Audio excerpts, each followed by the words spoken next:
بہت بدل گیا ہے. تو اہل علم ویسے رہ بھی نہیں گئے جیسی فضیلتیں اہل علم کی بتائی. یہ الگ بات ہے کہ علماء استاد کے باتوں میں الگ الگ قسموں کے لوگ وہ چاہتے نہیں کہ ہماری اصلاح ہو اور ہم کوئی دین کی بات کریں. لیکن اصل اہل علم وہی ہوتے ہیں جو اللہ سے ڈرتے ہیں. اور اللہ تعالیٰ نے قرآن مجید میں ارشاد بھی فرمایا ہے کہ اللہ تعالیٰ سے اس کے وہی بندے زیادہ ڈرتے ہیں جو علم والے.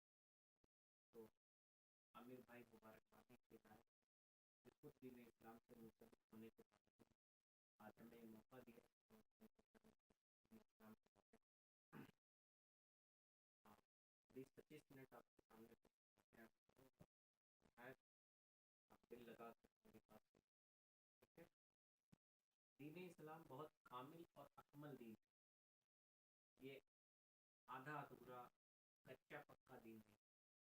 دین اسلام میں زندگی کے ہر شعبے کے تعلق سے رہنمائی موجود ہے. آپ بچے ہیں, آپ بوڑھے ہیں, آپ جوان ہیں, آپ بیوی والے ہیں, آپ بچوں والے ہیں, آپ کے ماں باپ ہیں, آپ کے رشتے دار ہیں, نیز زندگی کا کوئی بھی شعبہ ہے دین اسلام اسے چھوڑتا نہیں, تشنا نہیں چھوڑتا. دین اسلام نے ہر شعبے پر کلام کیا ہے اور بتایا ہے کہ ہمیں اپنی بیویوں کے ساتھ کیسا سلوک کرنا ہے, اپنے ماں باپ, اپنے بھائی بہن, اپنے رشتے داروں کے ساتھ کیسا سلوک کرنا ہے, ساتھ ہی ہمیں اپنی اصلاح کیسے کرنی یہ بھی دین اسلام نے. اور بہترین نظام عبادت دین اسلام نے ہمیں دیا کہ دن میں ہم 5 بار اللہ تعالیٰ کی بارگاہ میں حاضر ہوتے ہیں. اور گویا فرمایا جاتا ہے قرآن مجید میں ہے کہ نماز قائم کرو میرے ذکر کی. اس لیے قائم کرو نماز تاکہ میری یاد قائم ہو.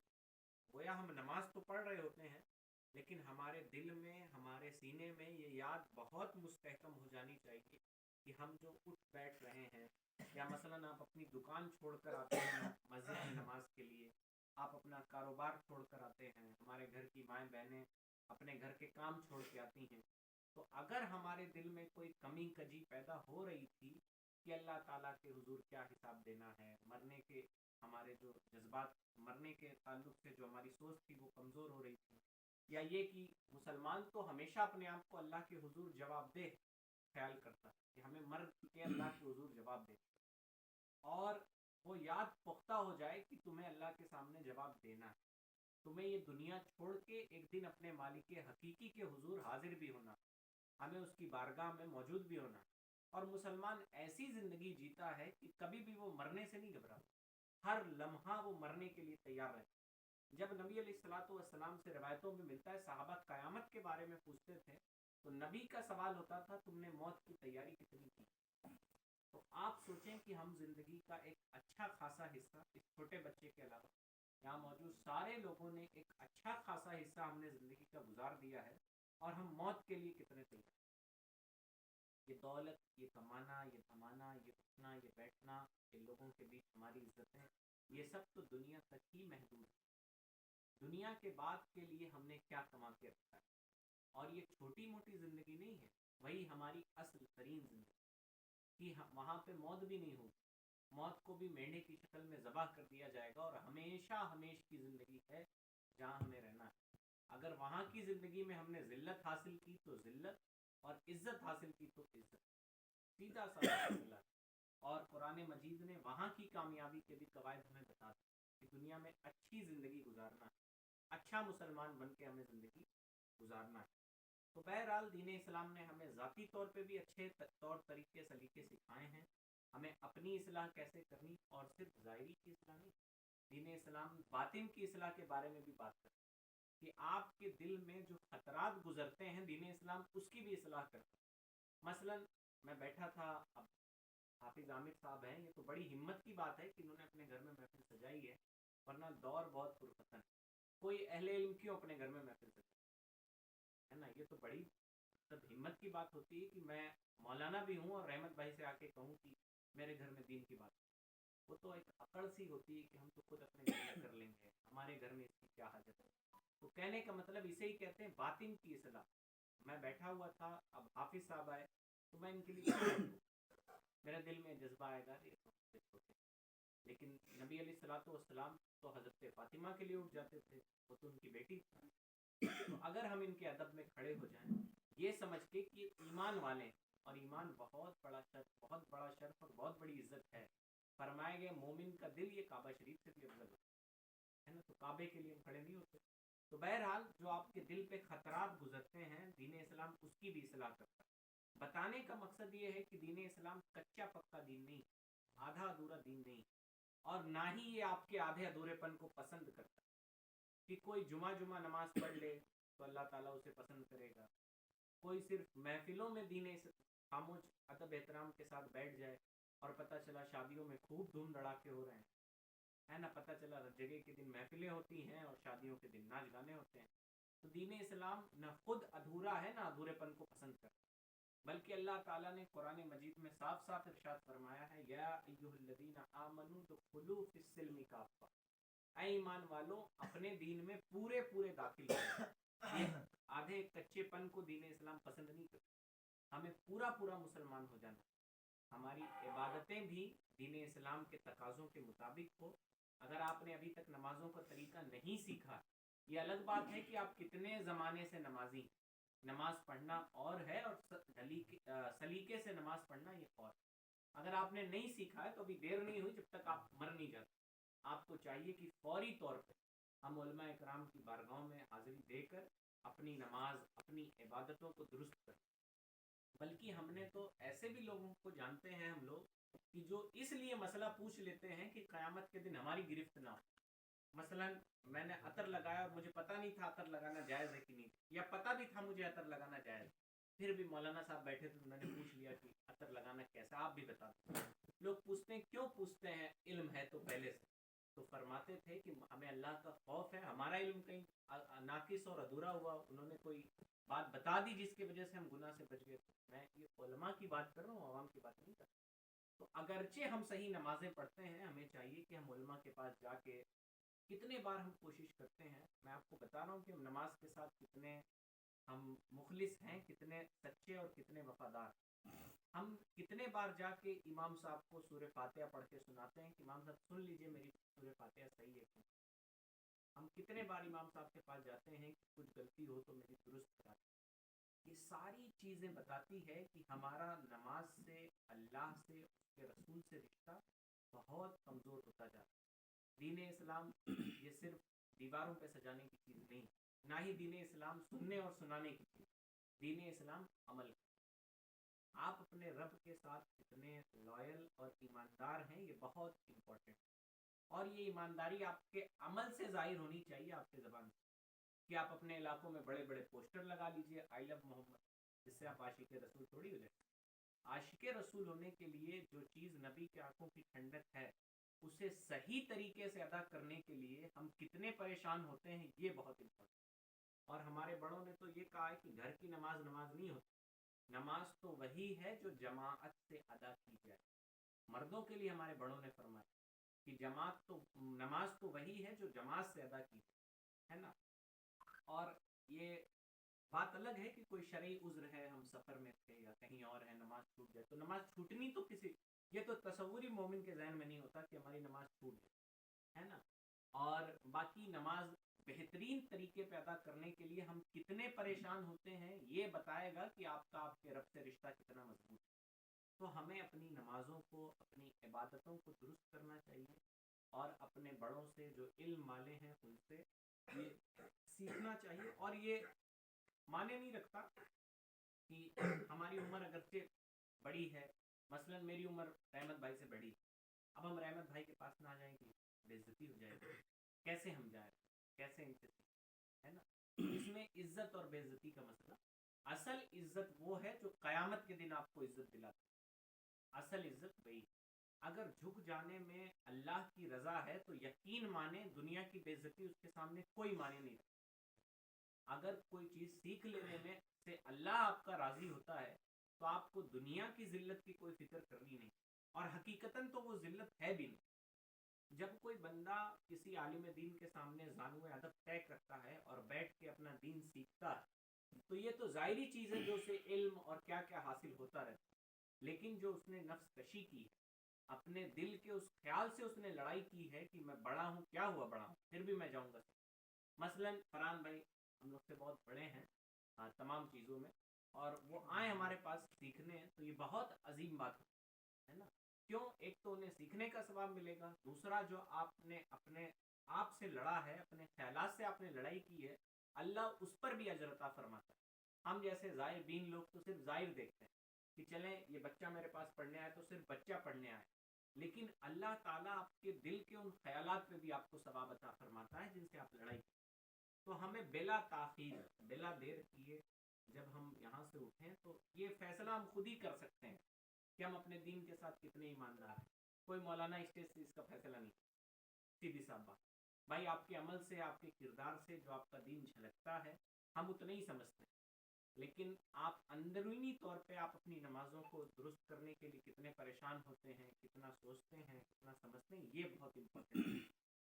یہ ہو گیا ایک پہلو جو اللہ تعالیٰ کے حقوق سے تعلق رکھتا ہے. دوسرا پہلو یہ کہ ہم اپنے معاشرے میں کس طرح کے، جیسے یعقوب بھائی ہم سے کہیں کہ مولانا صاحب تو بہت خڑوس میرے بارے، اور مولانا صاحب تو بہت بد اخلاق ہے، تو مومنین کی رائے بھی اللہ کی نظر میں بہت اہمیت رکھتی ہے. یہ حدیث پاک ہے یا حضرت عبداللہ کا قول ہے، اس میں اختلاف علماء اکرام کا کہ من رآہ مسلمون حسنا فہو عند اللہ حسن، کہ جسے مسلمان اچھا جانتے ہیں وہ اللہ کے نزدیک بھی اچھا ہے نا. یعنی کسی عمل کو اگر اس زمانے کے سارے مسلمان اچھا جان لیں تو وہ اللہ کے نزدیک اللہ اس عمل پہ اجر عطا فرماتا ہے، یعنی وہ مستحب کے درجے میں پہنچ.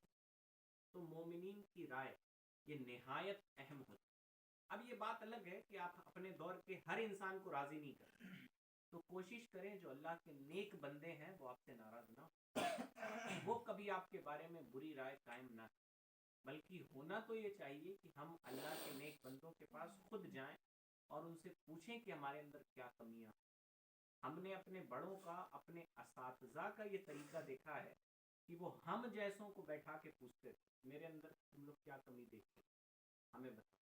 یہ ہم اپنے سے چھوٹوں کی بات نہیں کرتے، اپنے سے علم میں بھی، عمر میں بھی، ساری چیزوں میں بڑوں کی بات کر رہے ہیں، جو ہمیں اپنے پاس بیٹھا کے پوچھتے تھے کہ تم لوگ شاگرد سے پوچھنا کتنی بڑی بات ہے نا. کہ اپنے اسٹوڈنٹ سے آپ پوچھیے کہ بتاؤ بیٹا میرے اندر کیا، بہت بڑی بات. باپ اپنے بچے سے پوچھے، چلے نہیں بچے سے پوچھ سکتا ہے، شوہر اپنی بیوی سے پوچھے، بیوی اپنے شوہر سے پوچھے، تو شوہر بتائے گا تم بہت اچھی ہو لیکن فلانی فلانی کمیاں تمہیں اسے سدھار لینا، یہ اچھی بات نہیں. اسی طرح جب بیوی اپنے شوہر سے پوچھے تو شوہر بتائے ساری چیزیں ٹھیک، فلانی فلانی کمیاں اسے سدھار لینا چاہیے. بڑا بھائی چھوٹے بھائی سے پوچھے. اصل میں ہوتا یہ ہے کہ ہمارے وہاں آپس میں کمیونیکیشن گیپ بہت زیادہ نہایت زیادہ. ہم بیٹھ کے بات کرنی ہی پسند نہیں. اب ہم تابش بھائی کے بارے میں 10 لوگوں سے بتیانا پسند کریں گے، لیکن خود تابش بھائی سے بتیانا پسند کہ تابش بھائی میں نے ایسا دیکھا ہے کہ آپ صحیح میں ایسے ہیں، اگر ہیں تو اپنی عادت کو سدھار لیجیے، یہ فلانی فلانی کمیاں میرے خیال سے آپ کے اندر موجود ہیں، آپ کو اسے سدھار لینا چاہیے. تو اب اصلاح کرنے کا وہ جذبہ ہمارے اندر رہ نہیں، لیکن ہمیں اس بات کا ضرور خیال رکھنا چاہیے کہ آپ کے دور کے نیک لوگ آپ کے بارے میں کیا خیال رکھتے، اور ہمیں اپنا اخلاق اور اپنا رویہ بھی سدھارنا چاہیے. جس کے اخلاق برے ہوتے ہیں نیک اعمال کبھی کبھی اس کے کام نہیں آتے، اور جس کے اخلاق اچھے ہوتے ہیں اور وہ نیک اعمال کم بھی کرتا ہے، کم کی مراد یہ کہ فرائض کی پابندی کرتا ہے، باقی نفل عبادتیں کم کرتا ہے، تو اللہ تعالیٰ نیک اخلاق کی وجہ سے اسے جنت عطا فرما دیتا. مثلا اب 2 بھائی بیٹھے تو بھائیوں کی بات کی جائے کہ بھائی بھائی ہیں آپس میں، ہوتا یہ ہے، اور آپ لوگ تو نیک لوگ ہیں، آپ لوگ کے تعلقات بھی بہت اچھے ہیں، لیکن ہوتا یہ ہمارے سوسائٹی اور سماج میں کہ جو بھائی بھائی آپس میں بات کرنا یا پھر آپس میں بھائی کے ساتھ چائے پینا، بیٹھنا، اس کی مصیبتوں پریشانیوں کو جاننا، یہ ہم پسند نہیں کرتے. پسند سے مراد ہم جتنا دوستوں سے قریب ہوتے ہیں اتنا اپنے بھائیوں سے قریب نہیں. ایک بات یاد رکھیں، قربت جتنی زیادہ ہوتی ہے اس کے بارے میں سوال اتنا زیادہ سخت کیا جاتا ہے. مثلا رحمت بھائی میرے دوست، لیکن فرحان بھائی میرے بھائی. اب بھائی کے بارے میں مجھ سے پہلے پوچھا جائے اور دوست کے بارے میں بعد میں پوچھا. نبی علیہ السلام نے بتایا کہ قرب قیامت لوگ اپنے گھر والوں سے دور ہوں گے اور دوستوں سے قریب ہوں گے. اپنے ماں باپ سے دور ہوں گے اور اپنے دوستوں سے قریب ہوں گے. کہنے کا مطلب یہ ہے کہ جو ہماری زیادہ اہم ذمہ داری تھی ہم اسے بھول رہے ہوں گے، اور جو غیر اہم تھی یا اس سے کمتر تھی ہم اس پہ زیادہ توجہ دے رہے ہیں نا. تو ہمیں چاہیے کہ کبھی کبھی، اور فرمایا گیا کتنا پیارا قانون ہمارے نبی علیہ الصلوۃ والسلام نے دیا ہے کہ تم وہی چیز اپنے بھائی کے لیے پسند کرو جو خود کے لیے پسند کرو. چھوٹی سی بات ہے بھائیوں کے لیے، بہت چھوٹی سی، بہت لمبی چوڑی بات نہیں. اور یہ ہمارے نبی کے کلام کا حسن ہے کہ نبی علیہ السلام بہت بڑی بڑی باتیں نہیں کرتے، چھوٹی سی بات بتاتے تھے. لیکن انسان اگر اپنی زندگی میں نبی کے سیرت کے ان پہلوؤں کو اتارے تو یقیناً ہمارا گھر بھی خوشحال ہو جائے، ہمارا معاشرہ بھی خوشحال ہو جائے. آپ سوچیں ایک بھائی، اور ہم نے دیکھا اپنی آنکھوں سے، ایک بھائی جو اپنے لیے سامان لاتا ہے وہی اپنے بھائی کے لیے بھی لاتا ہے. تو کیا کبھی ایسا ہو سکتا ہے کہ ان بھائیوں میں نا اتفاقی ہو جائے؟ کبھی نہیں ہوتا. ہاں اتنا جذبہ ضرور ہونا چاہیے کہ مثلا مجھے 200 روپے کی یہ شال خریدنی، اب میرے پاس ہے 300 روپے، لیکن میرا ایک بھائی بھی ہے، تو اب میں دو تو خرید نہیں سکتا. تو مجھے کیا چاہیے کہ ہم اپنی خواہش کو دبا لیں اور ہم 150 کی 2 شال خرید. جس دن یہ جذبہ ہمارے اندر پیدا ہو گیا، ہمارے معاشرے سے جو گھروں میں نا اتفاقیاں ہمارے معاشرے میں پائی جاتی ہیں وہ ختم ہو جاتی ہیں. کیوں؟ یا تو ہم 100 روپیہ کا انتظام کر کے اپنے بھائی کے لیے بھی وہی خرید لیں، یا تو پھر یہ ہو کہ ہم اپنی خواہش کو تھوڑا دبا کے دونوں کے لیے ایک جیسا سامان خریدنا پسند کریں، ایک جیسی چیز. اور صرف سامان میں نہیں، دوسری تمام چیزوں میں. اب بتائیں بھائی، آپ کب اپنے لیے پسند کریں گے کہ آپ سے کوئی چیخ کر بولے، چلا کے بولے، برائی کے ساتھ بات کرے؟ تو ہمیں اپنے بھائیوں سے بھی ایسے بات نہیں کرنی. اور یہاں بات چھوٹے بڑے کی نہیں، ذمہ داری ہر جانب سے ہوتی ہے. تو بہرحال یہ سب چھوٹی چھوٹی چیزیں ہیں جو ہمارے نبی علیہ السلام نے ہمیں سکھائی ہے کہ جہاں ہماری عبادتیں درست ہونی چاہیے وہیں ہمارے اخلاق بھی درست ہونے چاہیے. ایسا نہیں ہے کہ خوب عبادت کرنے والا مرد یا پھر خوب دین کے کام کرنے والا آدمی جب گھر میں جائے تو اس کے ماں باپ سے اس کے رویے ٹھیک نہ ہو، تو ایسا نہیں کہ وہ اللہ کا پسندیدہ شخص ہے نا. یہ دھوکے کی چیزیں ہیں اور یہ نقصان کی بات ہے. ہمیں ہمیشہ اللہ کے پورے پورے قانون پہ عمل کرنا پڑے گا، ہے نا. ہمیں اپنے اخلاق بھی اچھے رکھنے پڑیں گے.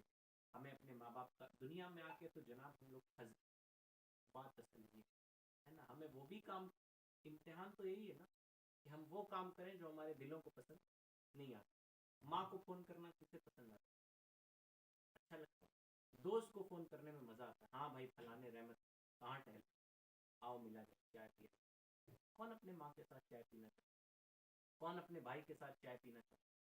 لیکن دین اسلام کی خوبصورتی اس چیز میں ہے کہ دین اسلام یہ امتحان کی جگہ، یہاں آپ کو ایسے کام کرنے پڑیں گے جو آپ کے نفس پہ بھاری ہیں، تبھی تو اس کی جزا آپ کو جنت ملے گی.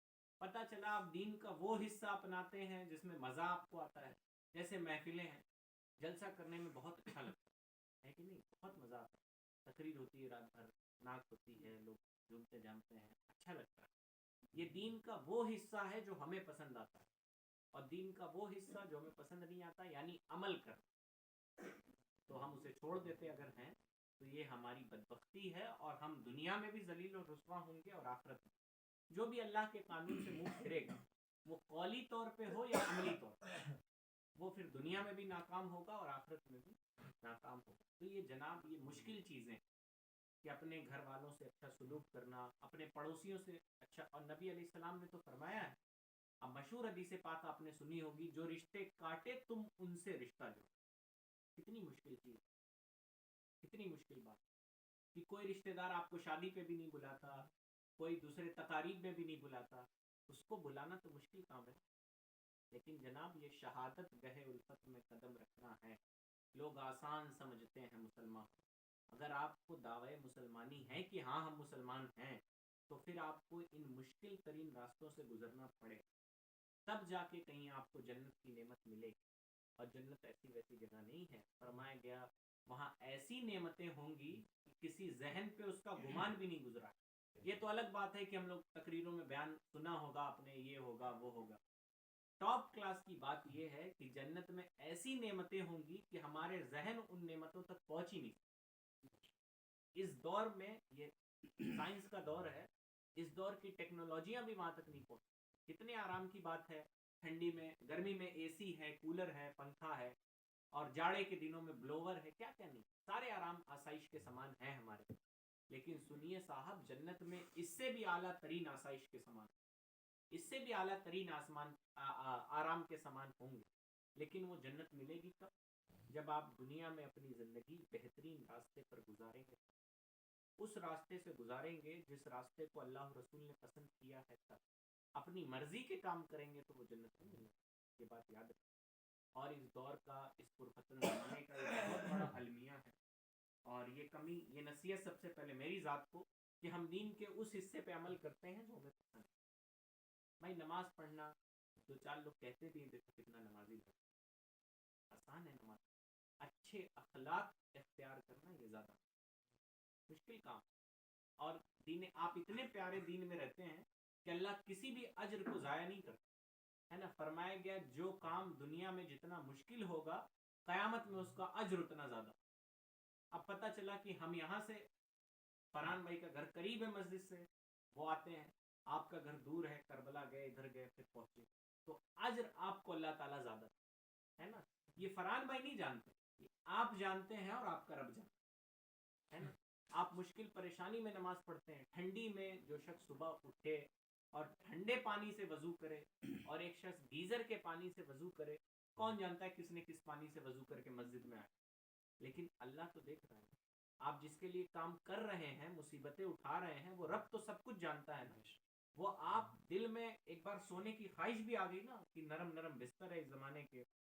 پہلے تو ہمارے بڑے جو ہوتے تھے وہ مسلح پہ سوتے تھے. تو ہم, ایک بزرگ ہیں, ان سے پوچھا کسی نے آپ مسلح پہ کیوں سوتے, تو انہوں نے بتایا میرا مسلح نماز کے وقت میں جگہ ہے نا. تو وہ مسلح پہ ایسے زمین پہ ہی بچھاتے, سخت زمین, اس پہ مسلح سو جایا کرتا ہے نا. تو ان کی بات ہی الگ ہوتی ہے اللہ والوں. بہرحال اب فجر میں میری آنکھ کھلی, میں اٹھ کے بیٹھ گیا, رحمت بھائی کی آنکھ کھلی تو بولے 5 منٹ, نہیں سونا نہیں, نماز ٹوٹ گیا. یہ جو انہوں نے اس خواہش کا انکار کیا ہے کہ ہم سوئیں گے نہیں 5 منٹ, فوراً اٹھو, اللہ اس پر بھی انہیں اجر عطا فرمائے. یہ تھوڑی سی مشکل ہے, یہ مشکل کام نہیں ہے.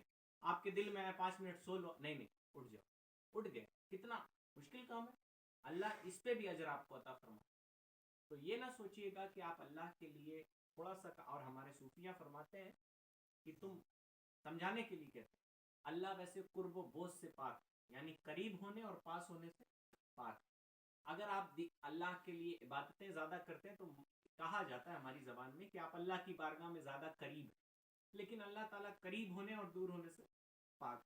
اللہ کوئی چیز نہیں ہے, جیسے رحمت بھائی ہیں, ان کی باڈی ہے, یہ ہم سے قریب میں بیٹھے ہیں, آپ دور میں بیٹھے.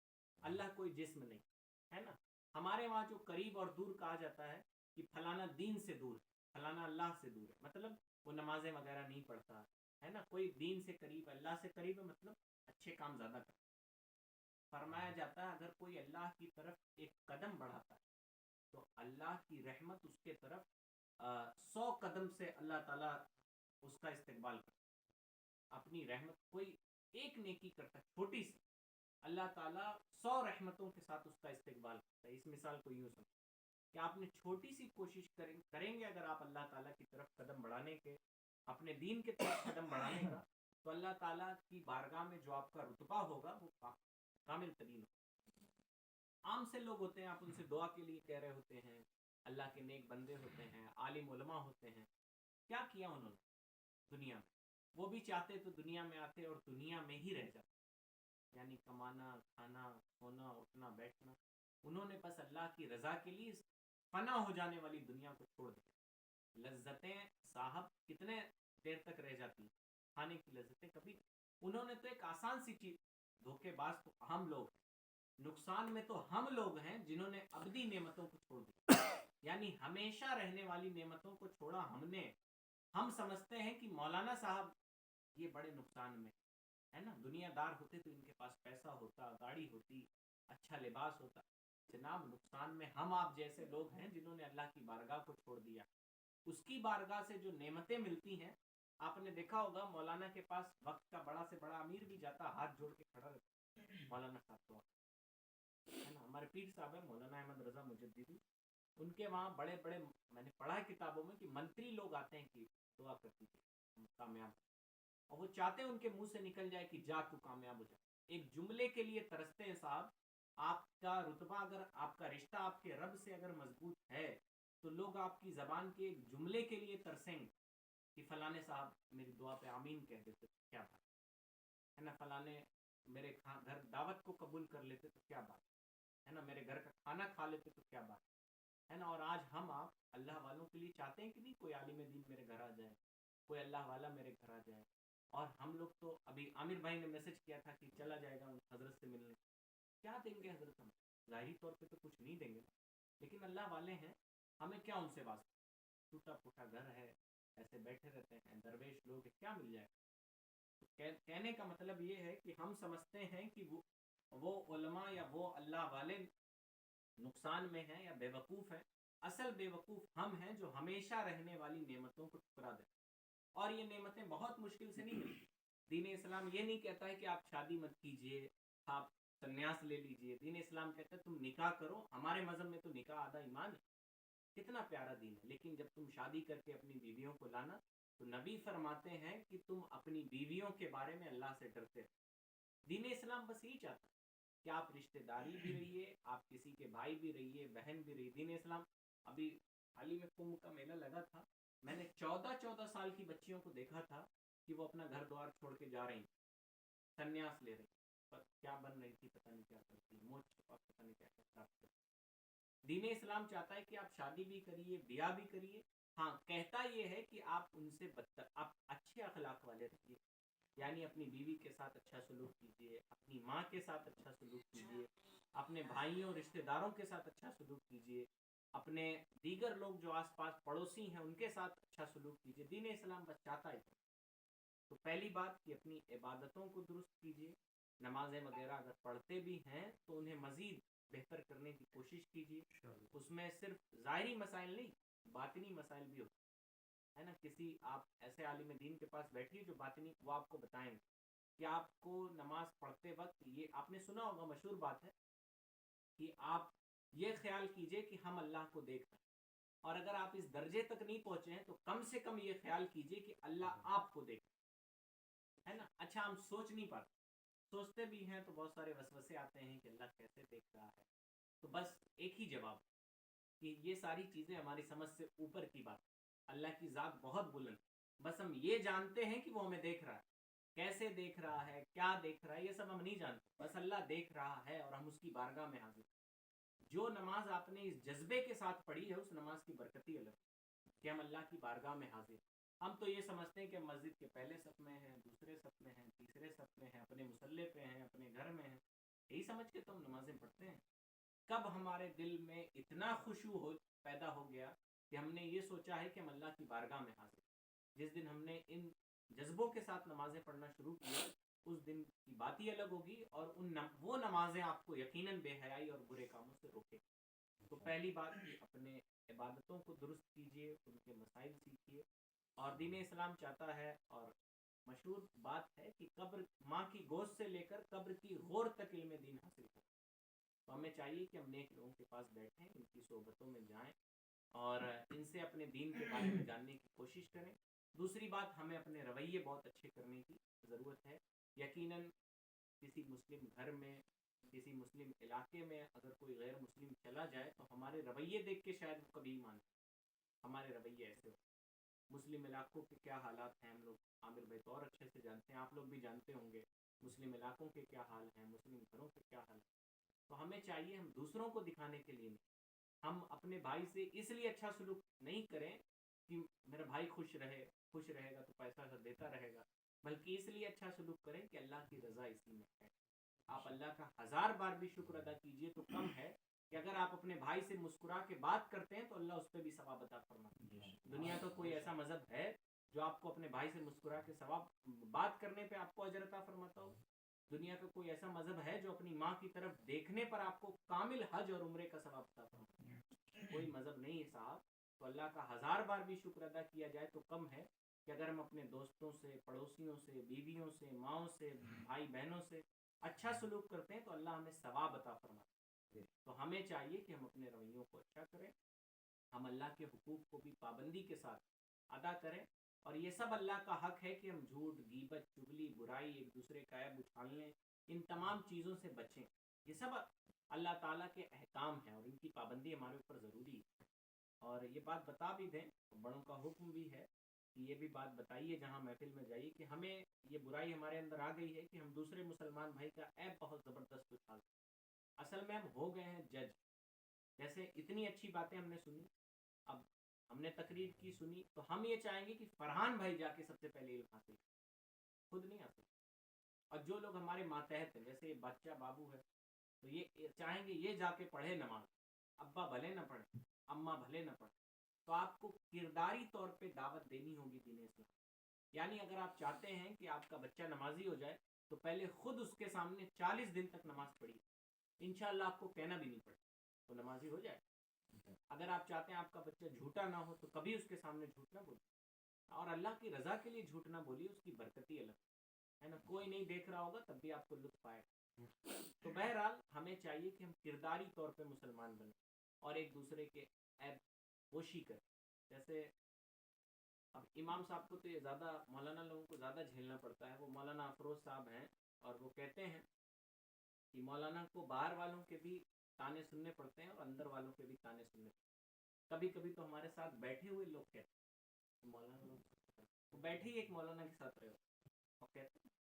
تو بہرحال مولانا لوگ کا جگرہ بہت بڑا ہوتا ہے۔ مولانا افروز چریا کوٹی کا کہنا میرا نہیں ہے کہ مولانا کو اندر والوں کی بھی سننی پڑتی، باہر والوں کی بھی سننی پڑتی۔ تو بہرحال ہمیں ایک دوسرے کی برائی، اگر آپ کو اپنے امام کے عیب پتہ بھی ہیں تو ہمیں نہیں دوسروں میں اچھالنا چاہیے کہ فلانے امام صاحب ایسے ہیں، ڈھکانے امام صاحب ایسے ہیں۔ آپ کا دل نہیں کرتا آپ مت پڑیے ان کے پیچھے، بات ہے نا۔ لیکن کسی کی برائیاں کرتے پھرنا، کسی کی عیب جوئی کرنا، یہ اچھی بات نہیں۔ اور یہ بھی یاد رکھیے کہ ہم بھی عیب اور خطا کے پتلے ہیں، اور اللہ نے ہمارے ہزاروں عیب چھپا کے رکھے۔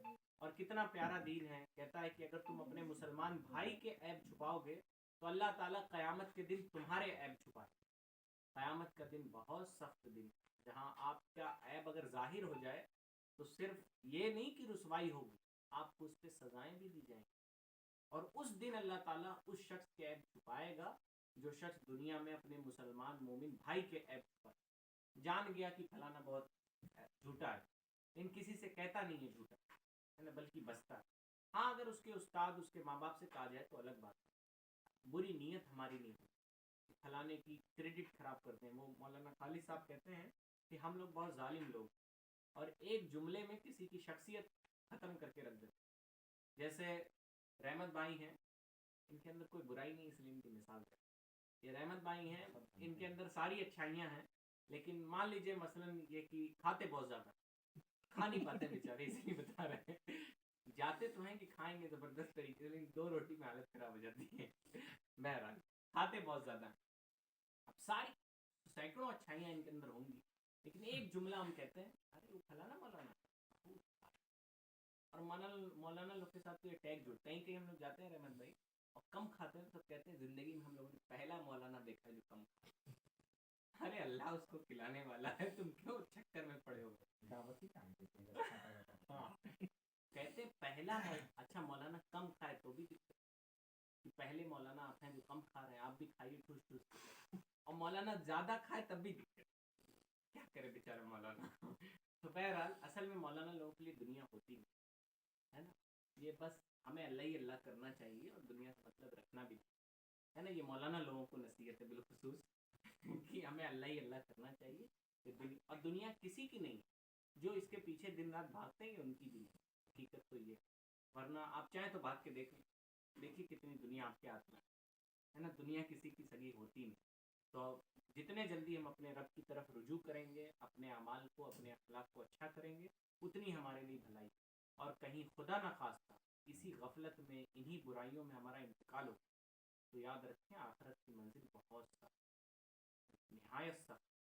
منو تلے مٹی کے نیچے آپ کے بھائی، آپ کے رشتہ دار آپ کو دفنا کے چلے آئیں گے اور آپ کو یاد بھی نہیں۔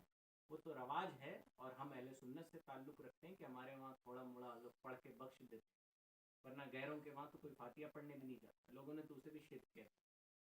بہرحال ہمیں اپنا ایمان عقیدہ درست رکھنا چاہیے، دنیا میں اچھے اعمال رکھنے چاہیے اور کسی سے امید نہیں رکھنی چاہیے، اپنے اعمال پہ بھروسہ رکھیے۔ قبر میں آپ کی ملاقات آپ کے بھائی بہن دوست یار سے نہیں ہوگی، آپ کی ملاقات آپ کے اعمال سے، اور اعمال اچھے نہیں ہیں تو رسول اللہ بھی آپ کے قبر میں تشریف نہیں لائیں گے۔ اعمال اچھے ہیں تو پھر اعلیٰ حضرت نے فرمایا ہے قبر میں لہرائیں گے تا حشر چشم نور کے، جلوہ فرما ہوگی جب طلعت رسول اللہ، یعنی جب رسول جلوہ فرما ہوں گے تو حشر تک ہماری قبر میں اندھیرا نہیں ہوگا بلکہ نوری نور ہوگا انشاءاللہ۔ بہرحال اللہ تعالیٰ سب سے پہلے مجھے بعد ہوا سب کو عمل کی توفیق عطا فرمائے۔ استغفر اللہ ربی من کل ذنب واتوب الیہ۔ توبہ کر لیں ایک بار تمام پچھلے گناہوں سے، ہم لوگ ایک دوسرے کو گواہ بنا کر میرے ساتھ پڑھیے استغفر اللہ ربی ربی من کل من کل ذنب واتوب الیہ۔ الیہ۔ مولا تعالی تعالیٰ ہم اپنے تمام پچھلے گناہوں سے ہم اپنے تمام پچھلے گناہوں سے تیری بارگاہ میں بارگاہ توبہ میں کرتے ہیں، اپنے نبی کے صدقے اپنے نبی کی صدقے اور تمام نیک بندوں کے صدقے تمام نیک بندوں ہماری سے توبہ قبول ہمیں فرما، توبہ قبول آنے والی زندگی آنے والی زندگی ہمیں